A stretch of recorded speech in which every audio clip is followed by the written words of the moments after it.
Federata e futbollit njofton se janë shitur të gjitha biletat e ndeshjes Shqipëri-Angli e vlefshme për kualifikuesit e kampionatit botror 2026.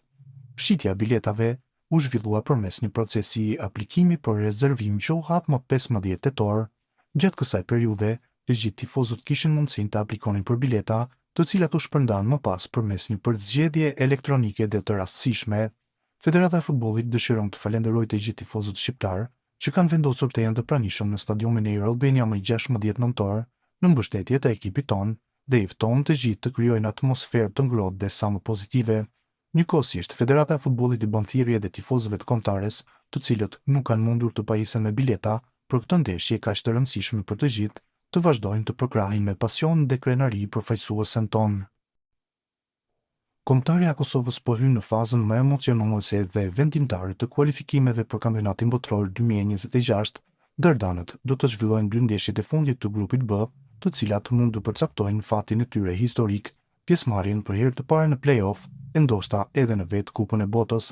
Lajmi i mirë është se Kosova për dy përballjet e ka ekipin e plot me lojtarët kryesor që janë në formë optimale. Së pari, Kosova do të udhtojë këtë të shtunë në Sloveni për të përballur me një kundërshtar që kërkon të shpëtojë nderi në grup. 4 ditë më vonë, më 14 nëntor në Fadil Vokri, ekipi ynë do të përballet me Zvicrën në një duel që mund të vendosë gjithçka. Në të njëjtin grup pritet të zhvillohen edhe dy ndeshje të tjera të rëndësishme. Zvicra do të përballet me Suedin këtë fundjavë, ndërsa 4 ditë më vonë Suedia do të luajë ndaj Slovanisë. Situata është e qartë, me një barazim ndaj Slovenisë, Kosova do të siguronte matematikisht pjesëmarrjen në play-off, një arritje historike që do ta vendoste për herë të parë në mesin e kombëtarëve më të mira të Europës që luftojnë për një bilet botrori. Megjithatë, ekziston edhe një skenar më ëndrrimtar, kualifikimi direkt në Kupën e Botës 2026. Për të bërë këtë realitet, Kosova duhet të fitojë ndaj Slovenisë dhe të shpresojë që Zvicra të mos marrë 3 pikë ndaj Suedisë. Një epilog i tillë do të hapte plotësisht grupin, duke kthyer ndeshjen e fundit në Fadil Vokri në një finale të madhe për historinë e futbollit kosovar.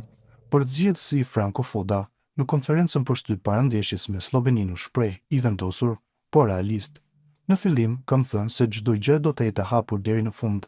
Çdo gjë është e mundur, fokusi ynë është ndeshja me Sloveninë, synojmë të fitojmë të paktën një pikë që të sigurojmë pjesëmarrjen në play-off, dhe më pas do të shohim tutje, deklaroi ai. Në ndërtimin e Fodës, Kosova ka treguar rritje të dukshme në performancë, disiplinë dhe mentalitet garues. Fitoret ndaj Suedisë dhe barazimin ndaj Slovenisë kanë rikthyer entuziazmin dhe besimin se kjo gjenerat mund të bëjë diçka të madhe. Nëse dardanët arrin të sigurojnë play-offin, apo edhe më shumë, kjo do të jetë një tjetër kapitull i artë në historinë e sportit të Kosovës, dëshmi e punës së madhe që është bërë në futboll vitet e fundit dhe shpirtit luftarak që kjo skuadër ka treguar në çdo ndeshje.